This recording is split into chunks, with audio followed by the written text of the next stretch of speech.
আসসালামু আলাইকুম ওয়া রাহমাতুল্লাহি ওয়া বারাকাতুহু।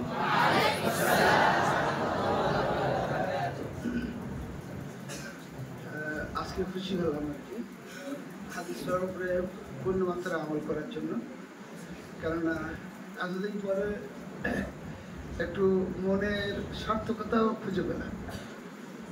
কেন বলতো? তবে মানে পজিশনটা আর কি একটু ভুল হয়েছে। আমি আসসালামু আলাইকুম রহমতুল্লাহ পর্যন্ত বলেছি কি? আসসালামু আলাইকুম না বলেছি কি? এখন যদি আমি আসসালামু আলাইকুম বলি তাহলে তোমাদের কতদূর পর্যন্ত যেতে হবে? ওয়ালাইকুম আসসালাম রহমতুল্লাহ। আর আমি যদি রহমতুল্লাহ পর্যন্ত যাই তোমাদের বারাকাতুহু পর্যন্ত যেতে হবে, তাই তো নাকি? তাহলে মোটামুটি আমল করছো তো তোমরা? আচ্ছা, তোমাদের কিছু কাজ দেওয়া ছিল, তাই তো নাকি? কি কাজ দেওয়া ছিল বাবা? কি কাজ দেওয়া ছিল বাবা? হ্যাঁ,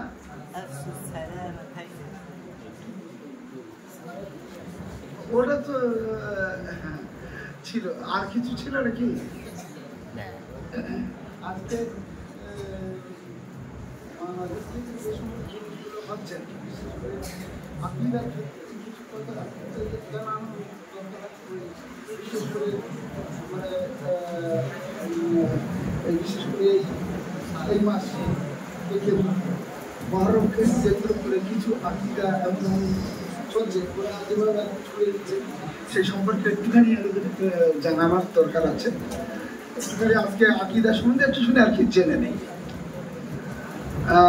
তোমরা জানো আকিদা হলো এমন একটা জিনিস যেটা হলো ইমানের ভিত, বুঝতে পারছো? ওই আকিদা যদি ঠিক না থাকে তাহলে কিন্তু ইমানটা থাকবে না, ধুলোর সঙ্গে মিশে যাবে, আমরা বুঝতে পারবো না। কথাটা বুঝতে পারছো? তাহলে আকিদাটা হলো মেন। প্রত্যেকের আকিদা যদি ঠিক না হয় তো বিরাট মুশকিল রয়েছে। তাহলে আকিদাটা আমরা ঠিক করবো ইনশাআল্লাহ। এবার আমরা আসি আকিদার ব্যাপার নিয়ে একটু আলোচনা করি। কথাটা বুঝতে পেরেছো? আকিদার ব্যাপার এই যে তোমরা মুহররম পড়, তাই তো নাকি? মুহররম কিসের জন্য হয় জানো? বাবা তোমরা মুহররম কিসের জন্য হয় জানো? বাবা তোমাদের একটা প্রশ্ন করছি, মুহররম কিসের জন্য হয় জানো? তোমরা তো হাদিস কোরআন পড়া মানুষ, বলো মুহররম কিসের জন্য হয়? এই দেখো, আমি বাচ্চাদের জিজ্ঞেস করি মুহররম কিসের জন্য হয় বাবা? কেউ বলতে পারবে না? আরে মুহররম হয়তো তোমাদের এইদিকে এইসব আশপাশে হয় না, কিসের জন্য হয়?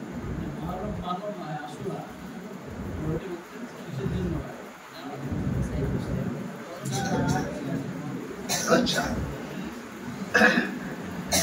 বিসমিল্লাহির রহমানির রহিম, আলহামদুলিল্লাহি ওয়া আলা ওয়াসসালাতু ওয়াসসালামু আলা মান লা নাবিয়্যা বা'দা, আলহামদুলিল্লাহি আলিল আজলালি ওয়াসসালাতু ওয়াসসালামু আলা রাসূলিহিল মুরসালি ওয়া বা'দ। আচ্ছা, মুহররমটা আমার মনে হয় যত সম্ভব হযরত হুসাইন রাদিয়াল্লাহু তাআলা কারবালার মাঠে শহীদ হয়েছেন সেই জন্য হয়, তাই তো নাকি? আরে বলো যাও, তাই তো নাকি? তোমাদের তাই তো নাকি? তাহলে এবারে আমরা শুনবো এই মুহররম মাসটাকে কেন্দ্র করে আমাদের মধ্যে দু ধরনের ধারণা তৈরি হয়েছে। আজকে শুধুমাত্র কয়েক মিনিট তোমাদের জন্য একটু ধারণা পাল্টে দেওয়ার জন্য কিছু কথা বলছি। দু ধরনের আর কি। একটা জিনিস ভালো করে বুঝবে যে ইসলামের নবী মুহাম্মদ রাসূলুল্লাহ সাল্লাল্লাহু আলাইহি সাল্লাম গত হয়ে যাওয়ার পরে যদি কোনো জিনিস 50 বছর পরে যদি আসে তা সেই জিনিসটা কি শরীয়তের অন্তর্ভুক্ত হবে? হবে বলো? হবে না। কিন্তু এইরকম একটা জিনিস কিন্তু আমাদের শরীয়তের মধ্যে অন্তর্ভুক্ত হয়ে গেছে এবং বহু লোক এই জিনিসটাকে শরীয়ত বলে মেনে নিয়েছে। এই জন্য পৃথিবী আজকে 3 ভাগে বিভক্ত। কয় ভাগে বিভক্ত? 3 ভাগে।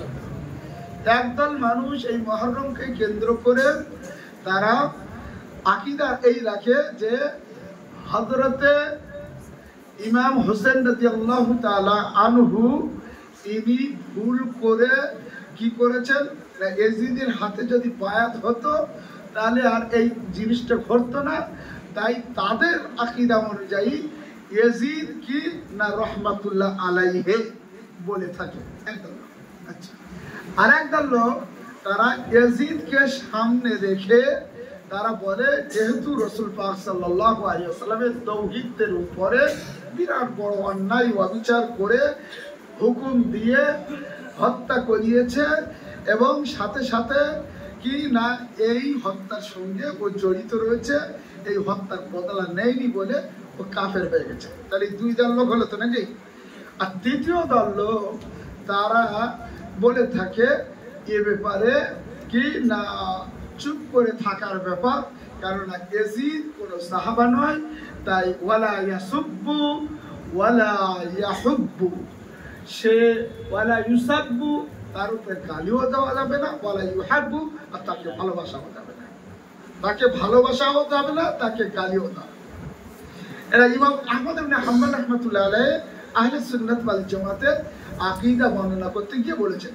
সেই জন্য আকীদার কিতাবে একই রয়েছে যে ইমাম আবু হানিফা, ইমাম শাফি, ইমাম মালিক এবং ইমাম আহমদ ইবনে হাম্বল এই চার ইমামের প্রত্যেকে বলেছে ইন্না আফসাকান নাস ফি হাদিহি দুনিয়া ইয়াজিদ ইবনে মুআবিয়া। ইয়াজিদ মুআবিয়া হলো ইয়াজিদ মুআবিয়া রাদিয়াল্লাহু তাআলা আনহুর ছেলে। ইয়াজিদ হলো এই পৃথিবীর মধ্যে সব থেকে বড় গুনাহগার, সব থেকে বড় আফসাক সব থেকে বড় গুনাহগার। সেই জন্য আর কি তিনটে মত আমরা পেলাম, তাই তো নাকি? একটা মত কি পেলাম বাবা? একটা মত কি পেলাম? ইয়াজিদকে কিছু পুরো কি বলে কাফের বলে।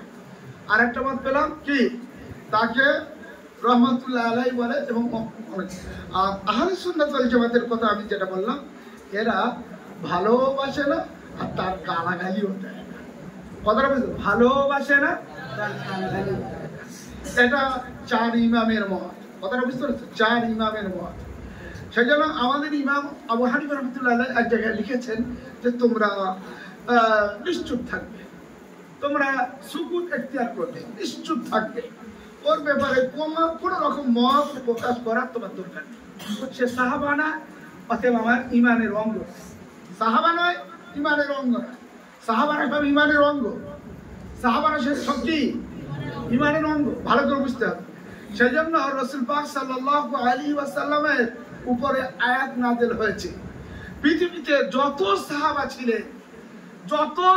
ছিলেন সমস্ত সাহাবারা তাদের উপরে আল্লাহ রাজি হয়ে গেছে। রাদিয়াল্লাহু আনহুম, আল্লাহ তাদের উপরে রাজি হয়ে গেছে। ওয়ারাদু আনহু, আর যত সাহাবা পৃথিবীতে ঈমান অবস্থায় ছিলেন, ঈমান অবস্থায় মৃত্যুবরণ করেছেন, তারাও আল্লাহর উপরে রাজি হয়ে গেছে। এই আয়াত অবতীর্ণ হওয়ার পরে আমাদের আকীদা হলো পৃথিবীতে যত সাহাবা রয়েছে সমস্ত সাহাবারা জান্নাতি। সমস্ত সাহাবারা কি জান্নাতি। কারণ এই আকীদা কিভাবে এসেছে? এই আকীদা এসেছে এইভাবে যে আল্লাহ যাদের প্রতি সন্তুষ্ট তারা জান্নাতি হবে তো নাকি? সেই জন্য প্রত্যেক সাহাবা সব জান্নাতি। কথাটা বুঝতে পেরেছো? এইবারে কিছু কিছু মানুষ এখন আমাদের মধ্যে আবার বাংলাদেশ থেকে কিছু কিছু মানুষের কথা বার হচ্ছে হযরতে আমির মুআবিয়া রাদিয়াল্লাহু তাআলা আনহুকে নিয়ে, যে উনি কি না উনি এই ফেরকার মধ্যে নয়। কোন ফেরকার মধ্যে নয়? সাহাবাদের অন্তর্ভুক্ত নয়। ওনাকে খারিজ করে দিচ্ছেন। ওনাকে খারিজ করে দিলে কতদূর দাঁড়াবে? বিজ্ঞ আলেমরা আহলে সুন্নাত ওয়াল জামাতরা বলছেন ওনাকে যদি খারিজ করে দেওয়া হয় তাহলে কি হবে না, কোরআন পাকের আয়াতের উপরে সন্দেহ হবে। কেন না উনি ছিলেন কাতেবে ওয়াহি। কাতেবে ওয়াহিকে কেউ যদি ইসলাম থেকে বার করে দেয় তাহলে একজন গায়ের মোমেন সে যখন আল্লাহর কিতাব লিখবে সেই কিতাবের মধ্যে কিছু ঢোকাবার তার প্রবণতা আসবে তো নাকি? সে তো ইসলামের শত্রু যদি হয়, যদি এরকম মনে করে নেই তাহলে কি হবে? সেই জন্য কেউ আর কি বলছেন আহলে সুন্নাত ওয়াল জামাতের মধ্যে থেকে বলছেন হযরতে আমির মুআবিয়া রাদিয়াল্লাহু তাআলা আনহু কে যদি কেউ আর কি অন্য রকম ভাবে মনে করে থাকে যে তিনি সাহাবাদের অন্তর্ভুক্ত নন বা তিনি মানে সাহাবাদের বাইরে এরকম যদি কি মনে করে নেন, তাহলে সঙ্গে সঙ্গে সে কি হয়ে যাবে না, তার আকীদাটা কোরআনের উপরে বিরাট বড় একটা আঘাত আনবে। কেননা কোরআনের আয়াত লিখেছেন কারা? নাজেল হয়েছে, আর 15 জন ছিল কাতেবে ওহী। ওহী আল্লাহর প্রত্যাদেশ লেখার জন্য কাতেবে ওহী ছিলেন। এই কাতেবে ওহীদের মধ্যে 5 জন কাতেবে ওহী সবথেকে বিজ্ঞ ছিলেন। হযরতে আবু বকর রাদিয়াল্লাহু তাআলা, 4 সাহাবা, ওই 4 খলিফা, ওনারাও সব কাতেবে ওহী ছিলেন। হযরতে আবু বকর রাদিয়াল্লাহু তাআলা, হযরতে উমর ফারুক রাদিয়াল্লাহু তাআলা, হযরতে উসমান গনি রাদিয়াল্লাহু তাআলা, হযরতে আলী রাদিয়াল্লাহু তাআলা, হযরতে আমির মুয়াবিয়া রাদিয়াল্লাহু তাআলা, এনারা ছিলেন কাতেবে ওহীদের অগ্রগণ্য। তাই এনারা বেশি বড় টাইপের ছিলেন। কথাটা বুঝে আসছে? আর এর মধ্যে সব থেকে বেশি কোন আয়াত কোথায় রাখা হবে, কোন সূরা কোথায় সাজানো হবে, কোন জায়গায় কোনটাকে রাখা হবে, সব থেকে বেশি জানতেন হযরতে যায়েদ রাদিয়াল্লাহু তাআলা। তাই আল্লাহ তাআলার পক্ষ থেকে হযরতে আবু বকর সিদ্দিক রাদিয়াল্লাহু তাআলা আনহুর অন্তরের মধ্যে আল্লাহ এলকা করে দিলেন। এলকা করে দিয়ে বললেন দায়িত্ব দেওয়া হবে কার? না, হযরতে যায়েদ রাদিয়াল্লাহু তাআলা আনহুর উপরে। তিনি পুরোটাকে সাজিয়ে দেবেন। পুরোটাকে কি সাজিয়ে দেবেন? কোন আয়াত কোথায় অবতীর্ণ হয়েছে, কোন সূরা কোন সূরার উপর হবে, কোন আয়াত বাদ গেছে, কোন আয়াত আর পঠিত হবে না, কোন আয়াত কি বলে নাসিখ, কোন আয়াত মানসুখ, সমস্ত ব্যাপারে আর কি বেশি জানতেন হযরতে যায়েদ রাদিয়াল্লাহু তাআলা আনহু। তাই ওনার উপরে তারতিবের দায়িত্ব, তারতিব মানে সুবিন্যস্ত করা, কিতাবটাকে সুবিন্যস্ত করার জন্য দায়িত্ব দেওয়া হয়েছিল। কার উপরে? হযরতে যায়েদ রাদিয়াল্লাহু তাআলা আনহুর উপরে। কথাটা বুঝে আসছে কি? তাই এবার আমির মুয়াবিয়া রাদিয়াল্লাহু তাআলা আনহু 5 জন কাতেবে ওহী লেখার বিজ্ঞ মানুষদের মধ্যে একজন। এনার সম্বন্ধে যখন ধারণা এরকম করা হবে যে ইনি ইসলাম থেকে বাইরে, তখন পুরো আল্লাহর কিতাব ওহীটাই সন্দিগ্ধের মধ্যে পড়ে যাবে। আমার কথাটা বুঝে আসছে বাবা? সন্দেহের মধ্যে পড়ে যাবে যে তাহলে কি, বুঝতে পেরেছো আমার কথা? বোঝা যাচ্ছে বাবা? সেই জন্য কোন সাহাবাকে কোনোভাবে আকীদাগত ভাবে কোন রকম ভাবে ইসলামের বাইরে মনে করা যাবে না। এটা হলো আকীদা শিয়াদের। শিয়ারা বলে থাকেন 5 জন মানুষ মুসলমান ছিলেন আর সমস্ত সাহাবারা ঈমান থেকে বার হয়ে গেছে। শিয়ারা বলে থাকেন কি? শিয়াদের আকীদা কি? 5 জন সাহাবা মুসলমান ছিলেন আর সব সাহাবারা কি বলো, মানে ইসলামের বাইরে চলে গেছে। না, খুবই শব্দ ব্যবহার করে না যায়, মানে কি ঈমানের বাইরে চলে গেছে। কারা কারা? হযরতে হাসান, হযরতে হোসেন, হযরতে ফাতেমা, হযরতে আলী এবং হযরতে কে আবু যার আল গিফারি। কি বললাম আমি? হযরতে আবু যার আল গিফারি। এই 5 জন সাহাবা ইসলামের মধ্যে অন্তর্ভুক্ত, আর সব কোথায় চলে গেছে? আর সব ইসলামের বাইরে চলে গেছে। এটা কাদের আকীদা? কাদের আকীদা? শিয়াদের আকীদা। এই শিয়াদের আকীদা থেকে বাঁচতে হবে তো। ওদের সেজন্য ইমাম আবু হানিফা রাহমাতুল্লাহ আলাইহি আহলে সুন্নাত ওয়াল জামাতের একটা দিয়েছেন, সংজ্ঞা দিয়েছেন যে দুটো জিনিস যদি কেউ মেনে নেয় তাহলে মনে করবে সে আহলে সুন্নাত ওয়াল জামাতের মধ্যে। কোন দুটো জিনিস? উনি বললেন যে এই মোজার উপরে মুসাফ করা। আচ্ছা, মোজার উপরে মুসাফ করা তোমরা ধোয়ার জন্য, হাত মুখ এই সমস্ত ধোয়ার জন্য তোমরা কি যদি ময়লা লেগে থাকে সব ধোও তো নাকি? আচ্ছা, পায়ে ময়লা কোথায় লাগে? নিচে লাগে তো। মোজার উপরে মোজা করতে গেলে নিচে মোজা করা দরকার ছিল তো। ব্রেনে ঢুকছে না তো। আসলে মোজার নিচে মোজা করার দরকার ছিল, কিন্তু ব্রেনে ঢুকছে না। আল্লাহর নবী বলে দিয়েছেন 3 আঙ্গুল দিয়ে সম্মুখ ভাগ দিয়ে টেনে নাও। টেনে নিলে তোমার মোজার উপরে মোজা করা হয়ে যাবে। তাই এটা তো নিচে দিয়ে 3 আঙ্গুল দিয়ে টানা দরকার ছিল তো, মাথায় ঢুকছে না। কিন্তু এই হাদিস রয়েছে 50-এর উপরে। কত রয়েছে? 50-এর উপরে তাওয়াতুরের হাদিস।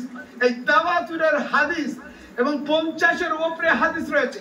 এই 50-এর উপরে হাদিস থাকার কারণে তাওয়াতুরে পৌঁছে যাওয়ার কারণে এটা কোরআনের আয়াতের সমপরিমাণ হয়ে গেছে। কিসের সমপরিমাণ হয়ে গেছে? কোরআনের আয়াতের সমপরিমাণ হয়েছে। হাদিস হয় জান্নি, কিন্তু এখন এ কি হয়ে গেছে? কাতঈ। কি হয়ে গেছে? কাতঈ। কি হয়েছে? কাতঈ মানে কি? আল্লাহর কালামের সমস্ত আয়াত কাতঈ তো, আর এই তাওয়াতুরের হাদিসের এই আয়াতটা কি হয়ে গেছে? কাতঈ হয়ে গেছে।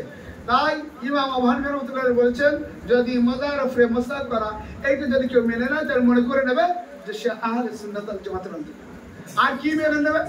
আর একটা আকীদা যে শাইখাইনকে যদি কেউ ঈমানের মধ্যে ঢুকিয়ে নেয়, শাইখাইন বলতে কে? না, ইমাম আবু হানিফা, ইমাম আবু ইউসুফ ওটা ফিকহ শাস্ত্রে, আমি দেখছিলাম ফিকহ শাস্ত্রে শাইখাইন কে? ইমাম আবু হানিফা, আবু ইউসুফ। ঠিক আছে, তোমরা মোটামুটি ভালো, ঠিক আছে, আল্লাহ কবুল করুন। সকলে বলো আমিন। শাইখাইন হাদিস শাস্ত্রে আর শরিয়াত শাস্ত্রে শাইখাইনের মানে আবার আলাদা। শাইখাইন মানে হযরত আবু বকর সিদ্দিক রাদিয়াল্লাহু তাআলা আনহু এবং হযরত উমর ফারুক। এই দুজনকে কেউ যদি মেনে নেয় যে এনারা ঈমানের উপরে ছিল, তখন মনে মনে করে নেবে যে এরা সব কিসে? আহলে সুন্নাত ওয়াল জামাত। কেননা শিয়াদের আকীদা এই যে হযরতে আবু বকর সিদ্দিক রাদিয়াল্লাহু তাআলা আনহু যুলমান খেলাফতটা আলী রাদিয়াল্লাহু তাআলা আনহুর কাছ থেকে কেড়ে নিয়েছিলেন। হযরত উমর ফারুক যুলমান কথাটা বুঝতে পারছো তো? যুলমান মানে বুঝতে পারো নি? আরেকটা কি বলে দিই, জোর করে কেড়ে নেওয়ার আরবি জানো? জোর করে কেড়ে নেওয়া এটা কি বলে? গসবান। হ্যাঁ, আরে জোর করে কেড়ে নেওয়া কি বলে? গসবান। গসবান আর যুলমান এনারা নাকি খেলাফতের পথটা আলী রাদিয়াল্লাহু তাআলা আনহু হওয়ার কথা ছিল, কেড়ে নিয়েছিল। এই আকীদা যখন পোষণ করবে তখন মনে করে নেবে যে এ আহলে সুন্নাত ওয়াল জামাতের বাইরে। আর যখনই মনে করে নেবে হযরত আবু বকর এবং হযরত উমর রাদিয়াল্লাহু তাআলা আনহুমা এরা দুজনা সব কি না হক বেলায়েতের একেবারে খেলাফতের হকদার, এবং রাসূল পাক সাল্লাল্লাহু আলাইহি ওয়াসাল্লাম যেভাবে করেছেন ওনার একটা স্বপ্নের মাধ্যমে পুরোপুরি সেটা বোঝা যায়। আল্লাহ রাসূল সাল্লাল্লাহু আলাইহি ওয়াসাল্লাম স্বপ্নে দেখছেন, তিনি একটা বিরাট বড় কূপের উপরে বসে রয়েছেন। আছে না ওই বুখারীর হাদিসে, একটা কূপের উপরে বসে আছেন। কূপের উপরে বসে আছেন, আল্লাহ রাসূল সাল্লাল্লাহু আলাইহি ওয়াসাল্লাম দেখছেন ওই কূপে একটা বালতি ঝোলানো আছে। আল্লাহ রাসূল সাল্লাল্লাহু আলাইহি ওয়াসাল্লাম সেই বালতি থেকে পানি তুললেন, তুলে প্রচুর পানি তুললেন, তুলে সমস্ত সায়রাফ করলেন। তারপরে ওই বালতির লাগিয়ে দেওয়া হলো কার হাতে? লাগিয়ে দেওয়া হযরত আবু বকর সিদ্দিক। আবু বকর সিদ্দিক রাদিয়াল্লাহু তাআলা আনহু বেশ কিছু বালতি পানি তুলে ক্লান্ত শ্রান্ত হলেন। তখন ওই বালতি তুলে কার হাতে দিয়ে দেওয়া হলো? কার হাতে? হযরত উমর ফারুক রাদিয়াল্লাহু তাআলা আনহু সব থেকে বেশি পানি তুললেন। তারপরে হযরত উমর ফারুক রাদিয়াল্লাহু তাআলা আনহু পরিক্লান্ত শ্রান্ত হওয়ার পরে তারপরে হযরত উসমান গনি রাদিয়াল্লাহু তাআলা আনহুর হাতে ছেড়ে দিলেন। উসমান গনি রাদিয়াল্লাহু তাআলা আনহুর হাতে ছেড়ে দিলেন, উনিও প্রচুর পরিমাণে পানি তুললেন। পানি তোলার পরে শেষের দিকে গিয়ে উনিও ক্লান্ত শ্রান্ত হলেন। এই ক্লান্ত শ্রান্ত হওয়া মানেটার ভিতরে অনেক কিছু লুকিয়ে আছে। কিছু বুঝতে পারছো তো? আমার কথা বোঝা যাচ্ছে বাবা? প্রথম পানি তোলার ব্যাপারটা হলো আল্লাহ রাসূল সাল্লাল্লাহু আলাইহি ওয়াসাল্লাম ইসলামটাকে চারিদিকে ছড়িয়েছেন পানি তুলে। কথা বুঝে আসছে? দ্বিতীয় হযরত আবু বকর রাদিয়াল্লাহু তাআলা পানি তুললেন একটু কম মাত্রায়। উনি খেলাফতের পদে কতদিন ছিলেন? 2.5 বছর। উনি কতদিন ছিলেন? 2.5 বছর। তারপরে বেশি পরিমাণে আর কি পানি তুললেন কে? হযরত উমর ফারুক রাদিয়াল্লাহু তাআলা। উমর ফারুক রাদিয়াল্লাহু তাআলা পানি তুলে একদম পুরো পৃথিবীর আনাচে কানাচে পানি বইয়ে দিলেন, ইসলামের পানি বয়ে চলে গেল। কিন্তু উনি শেষ জীবনে গিয়ে ক্লান্ত হয়ে পড়লেন, অর্থাৎ মসজিদে নববীতে উনি নামাজ পড়া অবস্থায় শহীদ হলেন। কি অবস্থায় শহীদ হলেন? নামাজ পড়া অবস্থায় শহীদ হলেন। 2 রাকাত নামাজ পড়ছেন, এখনো 2 রাকাত বাকি রয়েছে। 2 রাকাতের নামাজে দ্বিতীয় রাকাতে গিয়ে উনি শহীদ হলেন। কথা বুঝে এসছে কি বাবা?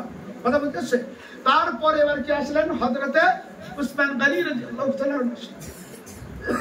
তারপরে কে আসলেন? হযরত উসমান গনি রাদিয়াল্লাহু তাআলা, উসমান গনি রাদিয়াল্লাহু তাআলা প্রথম দিকে প্রচুর পরিমাণে পানি তুলে দিলেন, চারিদিকে সব ইসলাম ছড়িয়ে পড়লো, ইসলাম ছড়িয়ে পড়লো।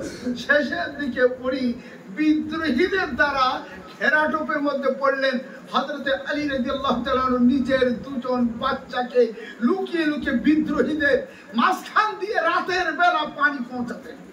উসমান গনি রাদিয়াল্লাহু তাআলার বাড়ি পানি ঢুকতো না, খাওয়ার জিনিস ঢুকতো না, এমন ভাবে ঘেরাটোপের মধ্যে ওনাকে ফেলে রেখেছিলেন, এমন ভাবে ঘেরাটোপের মধ্যে ফেলে রেখেছিলেন।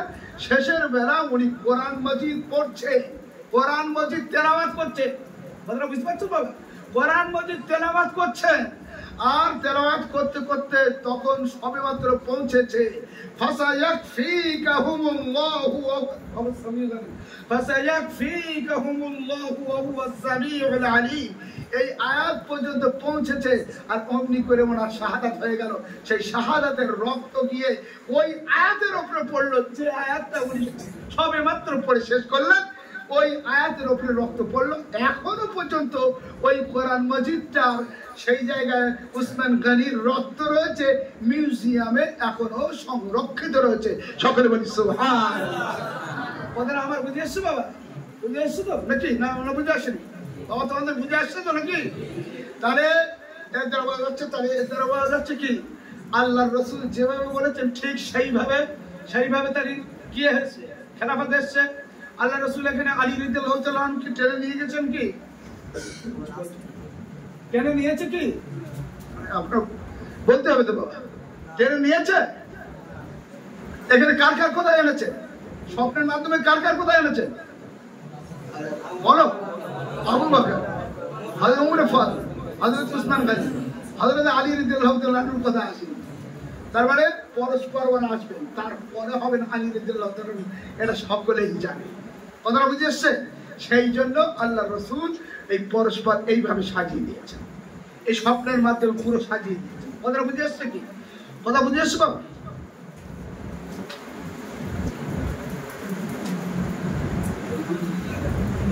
এবারে তাহলে এবারে সাজিয়ে দিয়েছেন। এবারে হযরত আলী রাদিয়াল্লাহু তাআলা আনহু উনি তারপরে খেলাফতের পদে বসবেন। এটা সাজানো, রাসূল পাক থেকে সাজানো। আচ্ছা, এইরকম একটা হাদিসের বর্ণনা রয়েছে যেখানে হযরত আলী রাদিয়াল্লাহু তাআলা আনহুকে উনি যেহেতু এই হাদিসটা বর্ণনা করেছেন, সেই জন্য ওখানে আর কি এইভাবে বর্ণনা করে যে সব থেকে রাসূল পাকের দরবারে সব থেকে কোন মানুষটা উত্তম। কথাটা বুঝে আসছে? সব থেকে কোন খোদ আলী রাদিয়াল্লাহু তাআলা আনহুর রিওয়ায়াত রয়েছে বলে এটা, এই হাদিসটা আবার আলী রাদিয়াল্লাহু তাআলা আনহু থেকে বর্ণিত বলে আলী রাদিয়াল্লাহু তাআলা পরস্পর পরে সব থেকে বড় মানুষ হলেন হযরত আবু বকর, তারপরে কে হযরত উমর, তারপরে কে হযরত উসমান, তারপরে উনি ওনার নাম বলেন। কথাটা বোঝা যাচ্ছে? এটা খোদ আলী রাদিয়াল্লাহু তাআলা আনহু থেকে রয়েছে। এবারে অনেক মানুষ আর কি মনে করে যে হযরত আবু বকর আর হযরত উমর রাদিয়াল্লাহু তাআলা আনহু এবং হযরত উসমান রাদিয়াল্লাহু তাআলা আনহু এনাদের সঙ্গে হযরত আলী রাদিয়াল্লাহু তাআলা আনহুর দ্বন্দ্ব ছিল, হোসেন রাদিয়াল্লাহু তাআলা আনহুর দ্বন্দ্ব ছিল। এই দ্বন্দ্ব নিরসনের জন্য আমরা দেখতে পাই অনেকগুলো হাদিস দেখতে পাই। আমরা সেখানে দেখতে পাই হযরত হোসেন রাদিয়াল্লাহু তাআলা আনহুর সঙ্গে হযরত আবু বকর রাদিয়াল্লাহু তাআলা আনহুর কোনো রকম দ্বন্দ্ব ছিল না। তাই হযরত হোসেন রাদিয়াল্লাহু তাআলা হযরত আলী রাদিয়াল্লাহু তাআলা আনহুর সঙ্গে, হোসেন বলে বলছি, হযরত আলী রাদিয়াল্লাহু তাআলা আনহুর সঙ্গে দ্বন্দ্ব ছিল কার? হযরত আবু বকর। কেউ কেউ আর কি ঐতিহাসিকরা বলে থাকে, তাদের দাঁত ভাঙা জবাব খোদ আলী রাদিয়াল্লাহু তাআলা। উনি প্রথমে ওনার হযরত ফাতিমাতুজ জোহরা রাদিয়াল্লাহু তাআলা আনহা থেকে তিনটে ছেলে আছে। একজনের নাম হযরত হাসান, একজনের নাম হযরত ইমাম হুসাইন, একজনের নাম হযরত ইমাম মুহসিন। এই তিনটে সন্তান হয়েছে হযরত ফাতিমাতুজ জোহরা থেকে। ফাতিমাতুজ জোহরা থেকে কয় সন্তান? ইমাম আল হাসান, ইমাম আল হুসাইন, ইমাম আল মুহসিন। কথাটা বুঝেছে? ইমাম আল মুহসিন, এই তিনটে হলো ফাতিমাতুজ জোহরা রাদিয়াল্লাহু তাআলা আনহা থেকে। অন্য সন্তান অন্য স্ত্রীদের থেকে আর কি যে সন্তান হয়েছে, হযরত আলী রাদিয়াল্লাহু তাআলা প্রথম ছেলেটার নাম রেখেছে মুহাম্মদ বিন আলী। রাসূলুল্লাহর সঙ্গে সংযোগ রেখে প্রথম ছেলেটার কি নাম রেখেছে? মুহাম্মদ বিন আলী। দ্বিতীয় ছেলেটার নাম রেখেছে কি? আবু বকর বিন আলী। তৃতীয় ছেলেটার নাম রেখেছে কি? ওমর বিন আলী। চতুর্থ ছেলেটার নাম রেখেছে কি?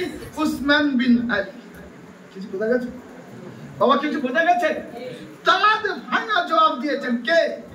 যে পরবর্তীকালে এরকম হতে পারে আমার সম্বন্ধে এরকম ঘটনা ঘটতে পারে, সেই জন্য আলী রাদিয়াল্লাহু তাআলা পুরো সব ক্লিয়ার কাট করে রেখেছেন। ক্লিয়ার কাট করে বলছেন, না শোনো, হযরতে আবু বকরের সঙ্গে আমার কোন রকম সম্পর্কের অবনতি নেই, হযরতে ওমরের সঙ্গে আমার সম্পর্কের কোন রকম অবনতি নেই, আর আমি ওদের প্রতি অসন্তুষ্ট ছিলাম না। সেই জন্য কি না উনি ওনার ছেলেদের নামগুলো, আর সেই জন্য কারবালার ময়দানে কি খোদার কি রহমত, পরস্পর শহীদ হয়েছে কে? প্রথম শহীদ মুহাম্মদ বিন আলী। সকলে বলি সুবহানাল্লাহ। প্রথম শহীদ কে? কারবালার প্রথম শহীদ কে? মুহাম্মদ বিন আলী। দ্বিতীয় শহীদ কে? আবু বকর বিন আলী। তৃতীয় শহীদ কে? ওমর বিন আলী। চতুর্থ শহীদ কে? উসমান বিন আলী। এরকম করে করতে করতে নবম শহীদ হয়েছেন হযরতে কে? হযরতে হাসান হোসেন রাদিয়াল্লাহু তাআলা, নবম শহীদ। কথা বুঝতে পেরেছো? এই এর মধ্যে তাহলে দ্বারা বোঝা যায় যে আমাদের ঈমানটা ঠিক শরীয়ত অনুযায়ী কিভাবে হবে। বোঝা যাচ্ছে আমার কথাটা? বুঝতে পারছো তো নাকি? আর তাহলে এবারে কোনোভাবে সাহাবাদের সম্বন্ধে আবু বকর ওমর ওদের একটা আকীদা রয়েছে, যদি হযরতে আবু বকর ওমর রাদিয়াল্লাহু তাআলা আনহুকে একটু গালি দেওয়া যায় তাহলে 10-10 করে দেখি। সেই জন্য ওদের আকীদা এরকম রয়েছে, এরকম ওদের আকীদা রয়েছে। যদি এইভাবে, ভালো আছেন ভাই? ভালো আছেন ভাই? একবার মারলে 10 নাকি, দুবার মারলে 20 নাকি, তিনবার মারলে 30 নাকি, ওরাই ভালোবাসা দিয়ে আপনার পাশে থাকবে, এরকম করে আর কি হাত চাপড়াবে। 3 বার চাপড়ালে 30 নাকি পাবে। ওদের এই আকীদা রয়েছে। ওদের বুঝেছেন? ওদের আকীদা রয়েছে। কাদের? শিয়াদের আকীদা রয়েছে।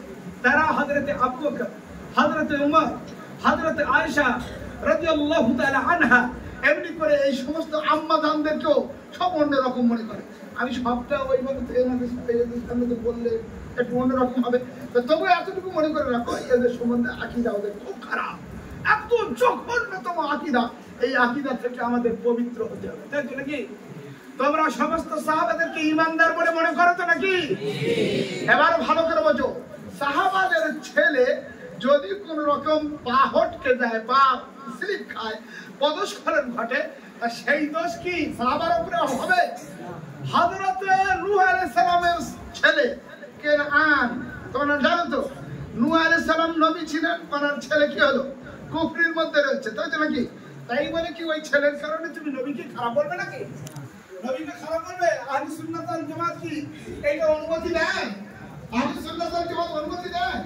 অনুমতি যখন দেয় না, তাহলে নবীর ছেলে কেনানকে যখন গন্ডগোল হয়েছে বলে নবীর ছেলে কেনান নিজে নবীর সামনে দাঁড়িয়ে আছে, আর এমন সময় নবী বলছে, কেনান দেখো আজকে কিন্তু বাঁচার কোনো ফরমান,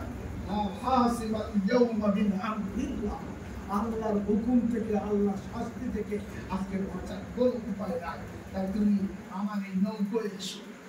ছেলে তখন বলছে, নিজের ছেলে তো নাকি কিছু বলছে, নিজের ছেলে তো। ছেলে যখন উত্তর দিচ্ছে, কি উত্তর দিচ্ছে?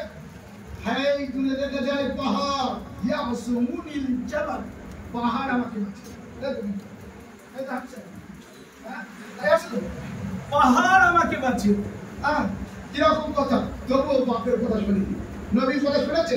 তাই বলে কি আমি এবার বলবো নবীর রক্ত অমুক তমুক করে নবীকে দোষারোপ করবো নাকি? হযরত ইব্রাহিম আলাইহিস সালামের আব্বাজান কি? আরে বলো, ইব্রাহিম আলাইহিস সালামের আব্বাজান কি? আদর কি? মুক্তিদারি তো নাকি? তাই আমরা বলবো যে ইব্রাহিম আলাইহিস সালামের বাপ গন্ডগোল ছিলেন, তাই উনি গন্ডগোল এর বলা যাবে নাকি? হযরত লূত আলাইহিস সালামের দুটো বিবি, সব কথা ইমানের বাইরে বলে, তাই কি হযরত লূত আলাইহিস সালামের বলা যাবে কি? আর লূত আলাইহিস সালামের বলা যাবে কোনো কিছু? তাহলে ঈমানটা হলো শরীয়তের মধ্যে মেন। সেই জন্য যখন ও ডুবে যাচ্ছিল, কেনান যখন ডুবে যাচ্ছিল, মানে যখন ওই কি যখন আর কি ঢেউয়ের মাঝখানে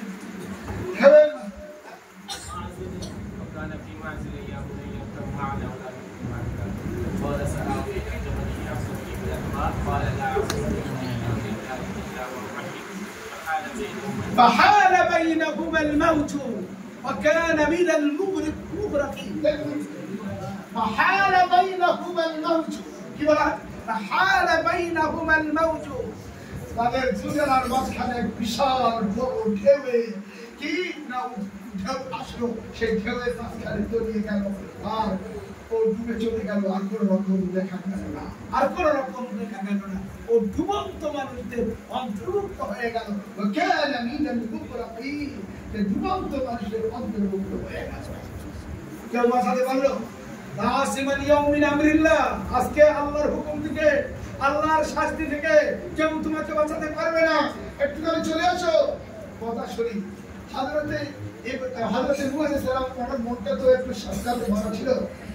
ছেলের ব্যাপার যতই হোক, সন্তানের ব্যাপার। উনি তখন বললেন, আল্লাহ তুমি তো বলেছো যে আমার পরিবার বর্গকে হেফাজত করবে, এরকম বলেছিল না? ইন্নাহু মিন আহলি, ও তো আমার পরিবারের মধ্যে। আল্লাহ তাআলা উত্তর কি বললেন? লাইসা মিন আহলি, ও তোমার লাইসা মিন আহলি, হুয়া লাইসা মিন আহলি, হুয়া লাইসা লাইসা মিন আহলি, ও তোমার পরিবারের মধ্যে না। এর দ্বারা বোঝা যাচ্ছে ঈমান হলো পরিবারের অন্তর্ভুক্ত হওয়ার জন্য ঈমান। নবীদের সঙ্গে যাদের ঈমানের সম্পর্ক রয়েছে তারা সব আহলে। কোরআনের এই আয়াত থেকে দলিল দেওয়া হয় সব নবীদের আহলের মধ্যে কারা? ঈমানওয়ালা না। ঈমান যদি না থাকে সে আহলের বাইরে। সে নবীর জন্ম দেওয়া ছেলে হলেও সে আহলের বাইরে। কথা বুঝেছে? সে আহলের বাইরে। নবীর জন্ম দেওয়া ছেলে হলেও সে আহলের বাইরে। তার এবারে হযরতে মুআবিয়া রাদিয়াল্লাহু তাআলা আনুর ছেলে ইয়াজিদ যদি কোনো গুনাহ করে থাকে, কোন পাপের সঙ্গে যুক্ত থাকে, ইয়াজিদকে ধরতে গিয়ে মুআবিয়া রাদিয়াল্লাহু তাআলা কি ধরা হবে? ধরা হবে বাবা? আর কেউ যদি ধরে কি হবে? কেউ যদি ধরে তার ঈমানের খাতরা আছে তো নাকি? হযরতে আমির মুআবিয়া রাদিয়াল্লাহু তাআলা আনহু হলেন রাসূলুল্লাহ সাল্লাল্লাহু। রাসূলুল্লাহ শ্বশুরের নাম হলো আবু সুফিয়ান। আবু সুফিয়ানের বেটার নাম হলো হযরতে আমির মুআবিয়া রাদিয়াল্লাহু তাআলা।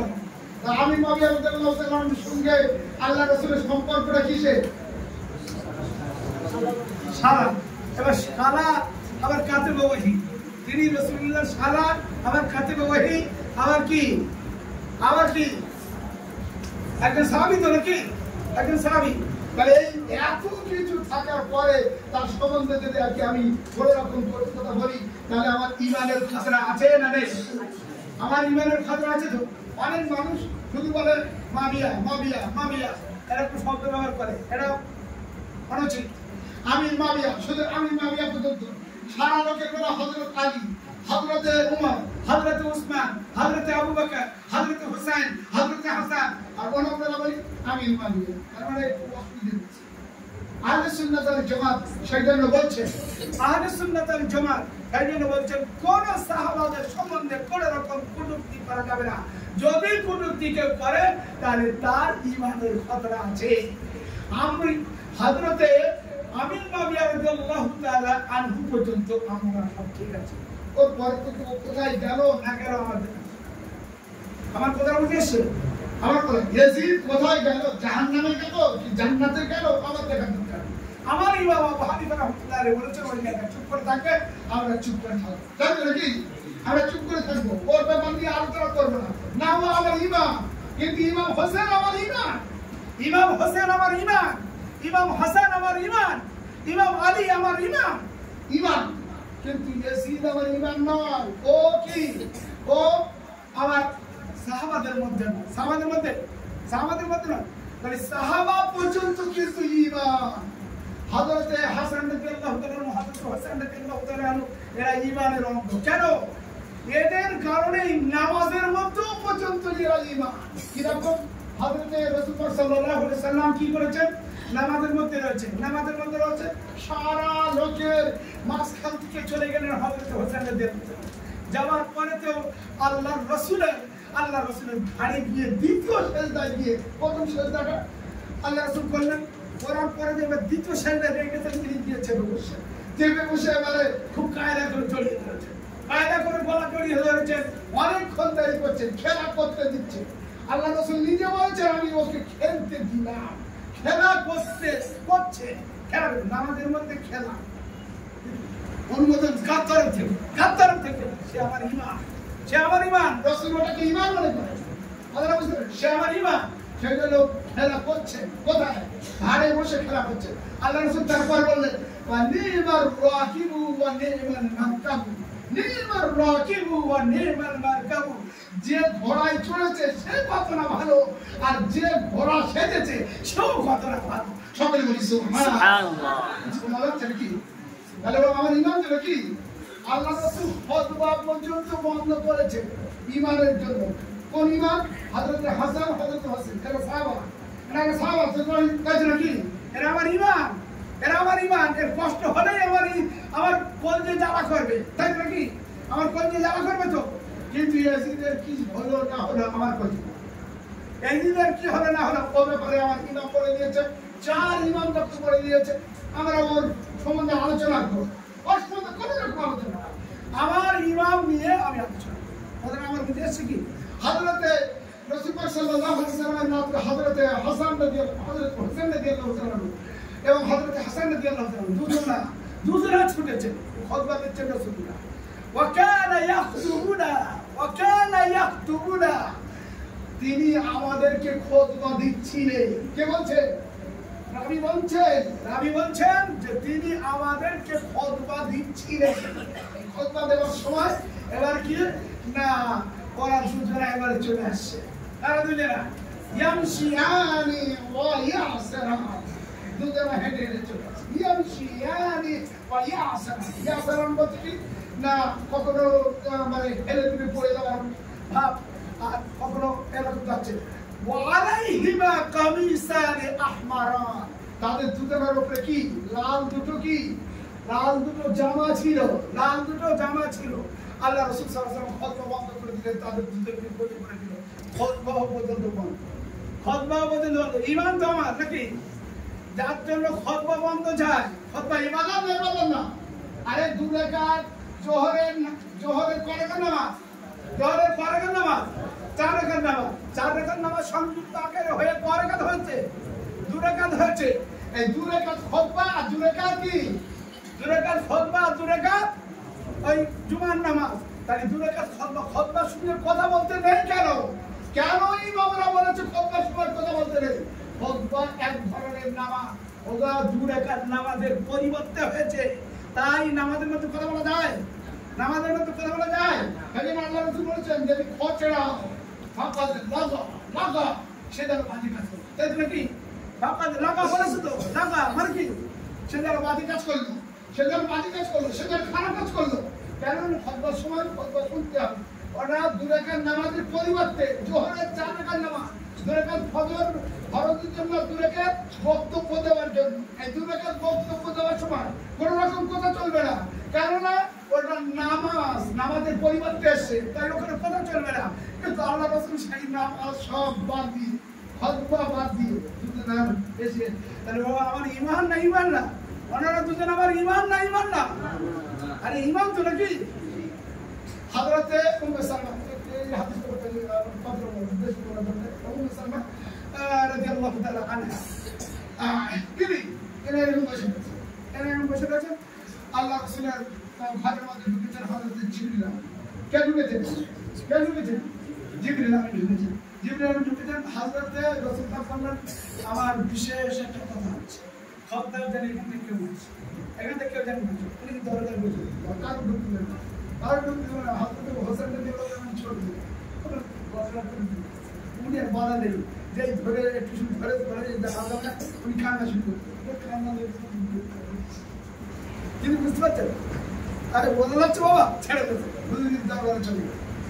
তখন জিবরিল আমি বলছেন দেখিয়ে বলছেন এই আপনার নাতি আপনার ছেলে ওখানে ছেলে বলেছে, আপনার এই ছেলে শহীদ হবে, আপনার উম্মতের মধ্যে থেকে কেউ একজনকে শহীদ করবেন, এই তার মাটি, এই তার রক্ত।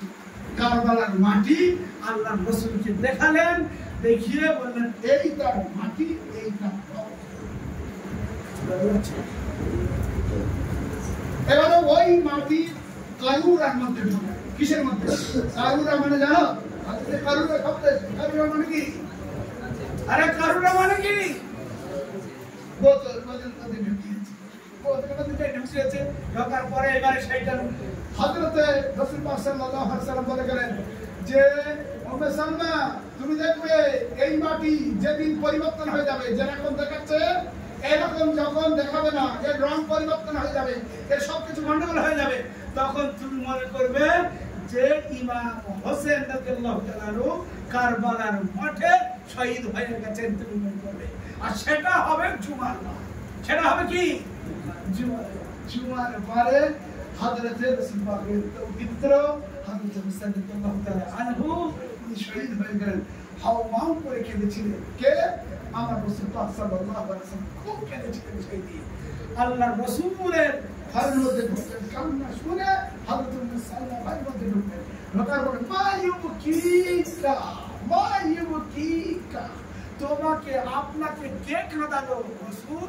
আপনাকে কে কাঁদালো? মানে এই বলেছে আমি আর রাখতে পারিনি, আমার কন্ট্রোল রাখতে পারিনি, আমার এই নাতি, আমার এই ছেলে কি না শহীদ হয়ে গেল। খোদ রাসূল পাকে আল্লাহ তাআলা নিজে ওহী মারফতে হযরত হাসানের নাম দিয়েছে, হযরত হোসেনের নাম দিয়েছে, হযরত হোসেনের নাম দিয়েছে। কে নাম দিয়েছে? কে নাম দিয়েছে? আল্লাহ নিজে নাম দিয়েছে, ওহী মারফতে জানিয়ে নাম দিয়েছে, এমনি দিয়েছে। আমার ইমান বলে তাই দিয়েছে।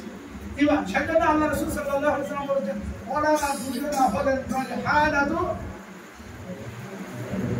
কি ঘটনা পড়েছো তো নাকি? হ্যাঁ, ওনারা দুজনা হলেন জান্নাতের দুটো সুগন্ধিত। কে বলেছেন এটা? রাসূলুল্লাহ সাল্লাল্লাহু আলাইহি ওয়াসাল্লাম। এটা হলো ঈমান। ওনারা দুজন ঈমান। সেটা ওই ঈমানের উপরে আঘাত আসলে আমাদের কলিজা জ্বালা করে। যারা করবে তো নাকি? এটা হলো আহলে সুন্নাত ওয়াল জামাতের আকীদা। আহলে সুন্নাত ওয়াল জামাতের আকীদা হলো সমস্ত সাহাবাকে কোনোভাবে কোনোরকমভাবে রাজহাত করা যাবে না। হযরত আমির ওয়াকিয়া রাদিয়াল্লাহু তাআলা কে আলোচনা করতে করতে আমাদের সকলের কথা স্মরণ করে পাহাড় থেকে ইমাম আহমদ ইবনে হাম্বল রাহমাতুল্লাহ আলাইহির আকীদার কথাটা বলে আমি শেষ করে দিচ্ছি। ইমাম আহমদ ইবনে হাম্বল ওনার একটা ছেলে ছিল সালেহ। ওনার একটা ছেলে ছিল কি? সালেহ। কে বলছেন আব্বাজান আপনি এসির সম্পর্কে কি বলেন? তা হযরত ইমাম আহমদ ইবনে হাম্বল রাহমাতুল্লাহ আলাইহি পুরো আহলে সুন্নাত ওয়াল জামাতের কথাটাকে নকল করে বললেন যে আমরা আহলে সুন্নাত ওয়াল জামাতের লোকেরা বলি ওয়ালা উহিব্বুহু ওয়ালা উহিব্বুহু ওয়ালা উসিবুহু। তা তখনই বললেন আপনি জানি কেন ওনাকে লানত করেন না? তোমার কবে দেখেছো তোমার বাপকে কাউকে লানত করতে? কবে দেখেছো তোমার বাপকে কাউকে লানত করতে? এই কথাটা মনে করবে।